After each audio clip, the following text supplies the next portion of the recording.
Okay, well, it depends. If you get a regular employee who's just complaining, that's one thing. Or if you got like a chronic complainer, totally different thing. If it's a regular employee, just listen, show them empathy. We don't always like to hear complaining, but sometimes it's you really engage people who just want to be heard and then they know what to do. So hear them out, see how you can help. If it's a chronic complainer, it's a little different story. Sometimes these people just, constantly have negative things to say. So listen briefly, kind of honor their concern, but interject before it started to spiral for minutes and minutes into it, and just say, "Hey, I want to offer you some feedback real quick as your supervisor.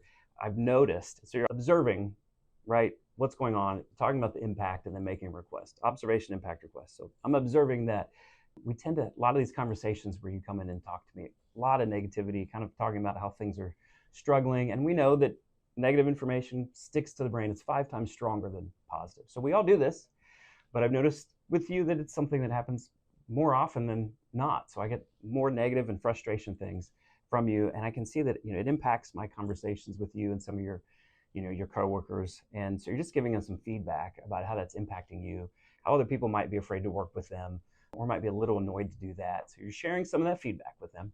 And then you're just saying, hey, I know that we tend to focus on the negative, but let's focus more on the positive. And what I'd like for you to do is over the next week, before the end of each day, just stop in and tell me one positive thing from the day, something great that happened, or email me.